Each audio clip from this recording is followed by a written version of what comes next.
Hi, everybody. My name is Bob Van Schindel. I work in Student Support Services here on the Green Bay campus at NWTC.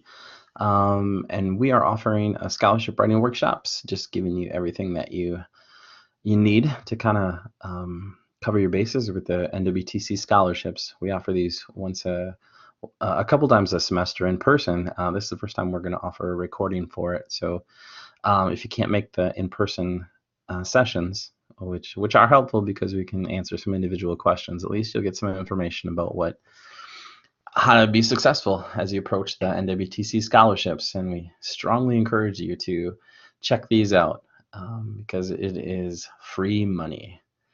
So real quickly, the NWTC scholarships, there are over 500 available through the foundation. So through community members, through staff and faculty here. They give money to offer scholarships for students, and any student can apply, even if you aren't even coming to school just yet, but it is for the next semester. So right now we're in the fall of 2017, and these awards will be for the spring of 2018. So each year it's going to be over $500,000 that's awarded. The application is open for a limited time. It opened October 1st this fall, and it will be the deadline to submit is open until November 6th. I know it says the 1st on this screen, but it is the 6th of November because of some technical difficulties. To find this application, you just go to my.nwtc, put in your login information, so that's your student ID and your password, and then right underneath the finance section, there's a place for you to apply for scholarships. So we'll give you a couple hints of what to expect for the scholarship application, and just give you some things to make it a strong application. So like I mentioned before, there's over 500 scholarships, and there's scholarships that are available to so many different situations. So there's scholarships available to different programs, to different life circumstance. So if you don't think you're eligible for scholarships, there's something out there for everybody. So I strongly encourage you to apply. And the nice thing about NWTC scholarships, you don't have to figure out which ones you are eligible for. They figure it out for you. You just apply once, and then we'll put you in the buckets you might be eligible for. So again, strongly encourage you to apply. So here's what the application will look like. They're going to ask you for some personal information, some academic information. They're going to look at some extracurricular activities and some volunteer opportunities. And then there's two pieces, two essays, and we'll talk a little bit more about those in depth, but two essays for you to complete and tell us a little bit more about yourself. And then finally, there's some recommendations. And we'll go through each one of these a little more specifically as you in this little video here. So the applications are actually read by staff and faculty here. They're read and ranked equally based on these four things: financial need, GPA, your essays, and then letters of recommendation. Because of the so many different scholarships, the top two, financial need and GPA, might vary, but I really my advice to students is to be able to write a clear and strong essay for those educational and financial pieces. And then if you can get 3 strong letters of recommendation, that is going to make a very strong application piece. Little notes on that is that completing the FAFSA is not a requirement. It's strongly recommended, but it's not a requirement. So even if you're not eligible for FAFSA for whatever reason, or you just didn't apply to that, you still can apply to NWTC scholarships. And just keep in mind that not all these scholarships are need-based. So don't hesitate if you think you make too much money. You still may be eligible for some scholarships. With your GPA, make sure it includes your cumulative, so from the entire time that you've gone to school at NWTC. If you don't know that GPA, please find somebody to ask. You can stop in our office in SC 133. You can talk to your advisor, talk to your financial aid advisor. They can all tell you how to find your GPA. And one thing, if you do have a low GPA, be honest about it. Address it in your essay.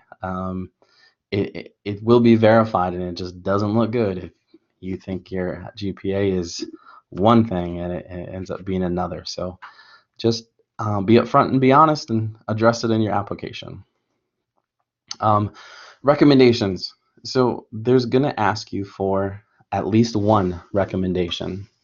So before you get a recommendation from somebody, just please ask them. And it's not that you need a letter from them. You will be actually asking them for an updated email address. So you want to verify their contact information. And you want to make sure that you just have their updated email address, because it's going to be entered into the system and emails will be automatically sent out with a survey and a narrative piece. So a couple people to ask and a couple people not to ask. So be mindful of that. So asking teachers, employers, coaches, coworkers, somebody who knows you professionally and knows your skills. Those are always professional recommendations to get for this application. Make sure you're not asking family or friends. They tend to be biased in their recommendations of you, and it doesn't come across as strong as some of these other lists in the do ask category. So a couple more things about recommendations. Don't wait until your recommendations are in to submit your application. There will be a little bit of lay time after. They'll wait for your recommendations to come in. So you can click submit, and then even after you submit it, you can go back in and to check where your recommendations are. And make sure that you have at least one recommendation submitted. Even as you go back into that application and you notice that you're not getting your responses back, you can delete them or withdraw them, and then you can put a different person in there. But it's your job to make sure that at least one recommendation is submitted. If you don't have one recommendation, your application is automatically disqualified from getting those. So make sure, keep an eye on those recommendations. So getting to the essays, and again, this is going to be a real quick overview. So there will be a financial essay, and our encouragement for students is really to keep this very factual, very one paragraph. And this is the actual prompt it gives you. Please provide information regarding your financial situation, including current employment, scholarships you received, and special circumstances or hardships relevant to your financial need. So again, just be very factual. Explain your situation. How are bills getting paid? Who do you have to look after? And there's a couple other questions on here to kind of expand that paragraph to just be a good, solid paragraph of your situation. Try to highlight any difficulties, but I would caution you to make sure you stay positive and factual in this essay. And make sure you highlight any scholarships you have received. Make sure all the prompts are answered in this essay as well. And the educational essay is a little bit longer. So it's going to ask you, and this is the actual prompt, please describe why you chose your area of study, what your career goals are, and how a scholarship will help you achieve your goals.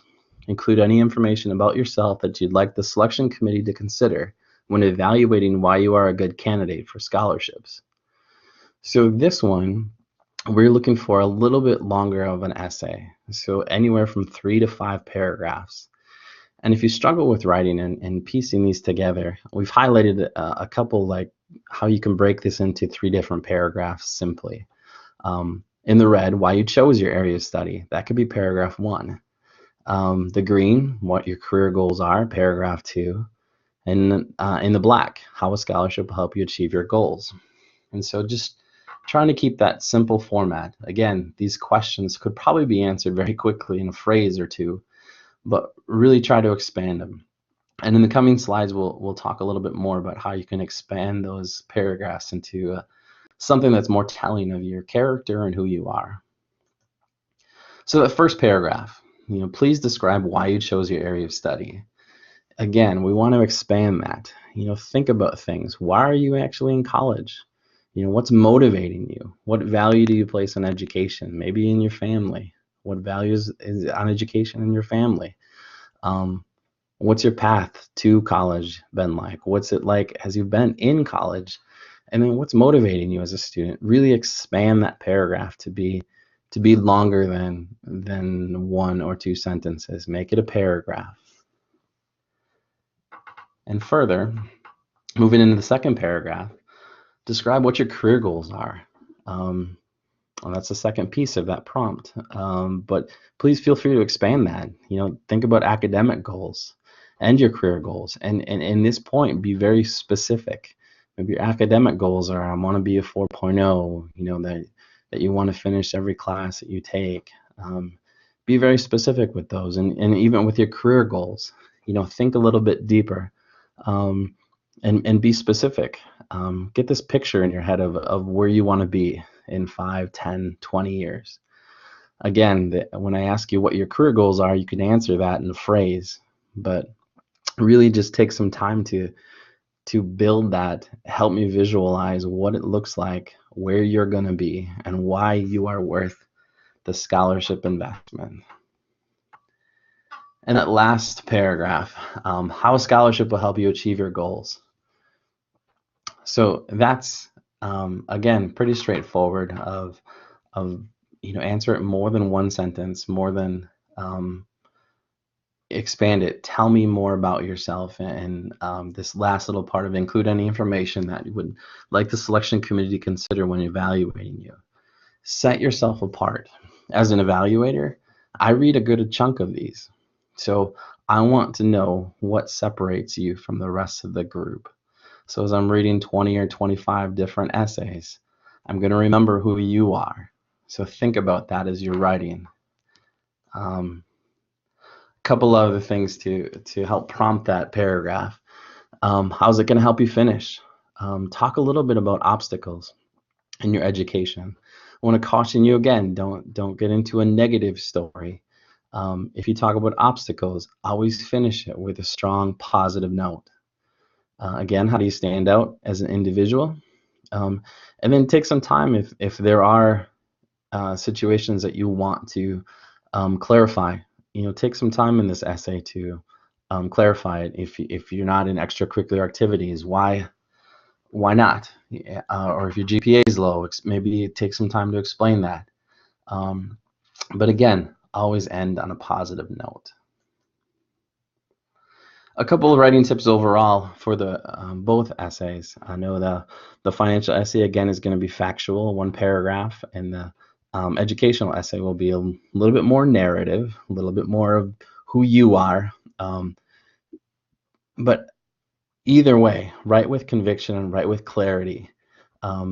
Whenever you make a claim, make sure that you put some concrete examples. If you say that you are a hard worker, give some examples of that.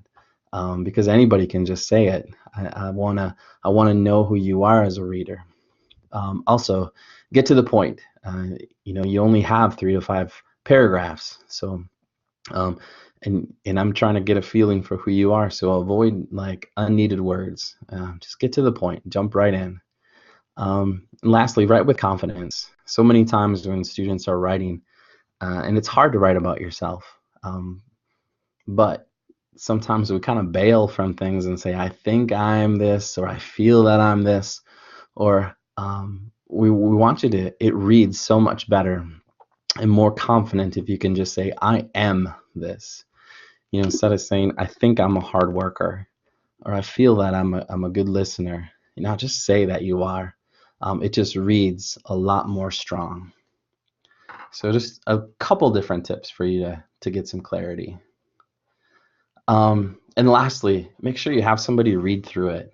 I'm going to leave this up a little bit longer so you can get some different contacts. So again, my email address is right up there, robert.vanschindel@nwtc.edu. Faith Latch is our financial coach, and Mei Chang is our writing coach at the NWTC campus. And so if you have nobody else to read through it, It could be a friend, a tutor, an instructor. You can stop in the writing lab, but if you want somebody else to read it and don't want to send it over email, feel free to send it to one of us on this list. It's always important to have somebody else read it to make sure you are saying what you think you're saying. And rereading it yourself doesn't work because you just fill in the blanks with what you know you want to say. Fresh eyes are always helpful.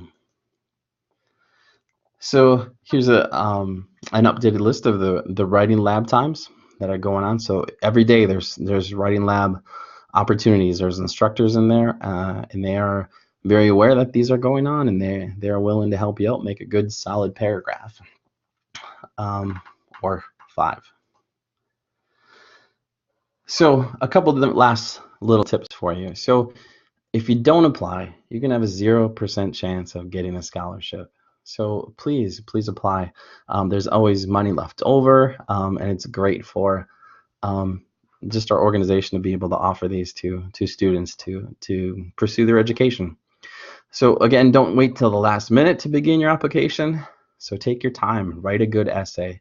We can very much tell when we're reading it, essays or an application, that it was hurried and rushed, or that it wasn't proofread. Another big thing, this is a very simple application. So your essays for this are very buildable. So save them. Save them for other scholarships that you might receive in the future or have an opportunity for in the future. And if you receive a scholarship, please attend this scholarship banquet. It's more free stuff. Plus, it gives the donors a chance to meet where their money's going, and write a thank you letter. It's always important to get those things out there, and just another part to feel a part of the NWTC community. So a couple other scholarship opportunities. If you go into the NWTC website, you can just search in the scroll bar, or on the search bar on the top, for scholarships, and you'll find a whole nother list of external scholarships. And these are some of them that are out there, but feel free to search these out. I mean, free money is free money. And so there is another list of different things here. This is a little bit different though. So what we've talked through so far is the NWTC specific scholarship. You have to do one application, and then NWTC figures out where you fit and figures out which scholarships you're eligible for. When you're doing outside scholarships, that's the work that you'd have to do.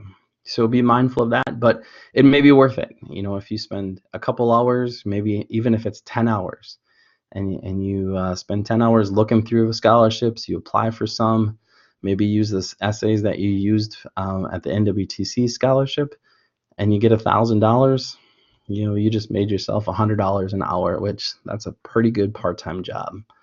So take your time. I encourage you to find as much money you can to pay for your schooling.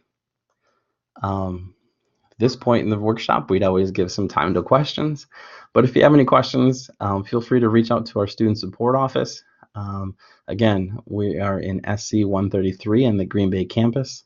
My email is listed earlier in here, but feel free to reach out as you can. Good luck with your scholarship writing. I hope your semester is going swell.